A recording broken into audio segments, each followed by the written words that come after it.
ವೇದಿಕೆಯ ಮೇಲೆ ಆಸೀನರಾದ ಎಲ್ಲ ಹಿರಿಯರೇ, ಗುರುಗಳೇ ಹಾಗೂ ಪಾಲಕರೇ ಮತ್ತು ನನ್ನ ಎಲ್ಲ ಸಹಪಾಠಿಗಳೇ, ಇಂದು ನಾನು ಸ್ವಾತಂತ್ರ್ಯ ದಿನಾಚರಣೆ ಬಗ್ಗೆ ಒಂದೆರಡು ಮಾತುಗಳನ್ನು ಹೇಳಲು ಬಯಸುತ್ತೇನೆ.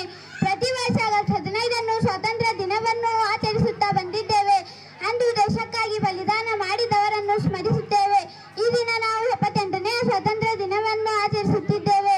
ಆದ್ದರಿಂದ ನಮ್ಮ ಸಶಸ್ತ್ರ ಪಡೆಗಳು ಮತ್ತು ಸ್ವಾತಂತ್ರ್ಯ ಹೋರಾಟಗಾರರ ಅದಮ್ಯ ಉತ್ಸಾಹ, ಶೌರ್ಯ ಮತ್ತು ತ್ಯಾಗಕ್ಕೆ ಸಲ್ಲಿಸಲು ಇದು ಒಂದು ಗಂಭೀರ ಸಂದರ್ಭ ಆಗಿದೆ.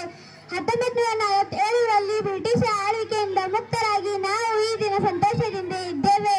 ನಮ್ಮ ಭಾರತದ ಸಂಸ್ಕೃತಿ, ಆಚಾರ ವಿಚಾರ ಯಾವ ಇತರೆ ದೇಶಗಳಲ್ಲಿ ನಮ್ಮಷ್ಟು ಶ್ರೀಮಂತವಾಗಿಲ್ಲ.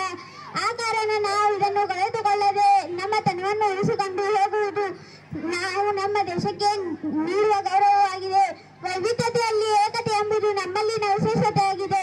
ಎಲ್ಲರೂ ಒಟ್ಟಿಗೆ ಇರೋಣ, ನಮ್ಮ ನಡುವೆ ಭೇದ ಭಾವಗಳನ್ನು ಮಾಡದಿರೋಣ, ಎಲ್ಲ ಆಚಾರ ವಿಚಾರಗಳನ್ನು ಗೌರವಿಸುತ್ತಾ ಬಾಳೋಣ ಎಂದು ಹೇಳಿ ನನ್ನ ಮಾತುಗಳನ್ನು ಮುಗಿಸುತ್ತೇನೆ.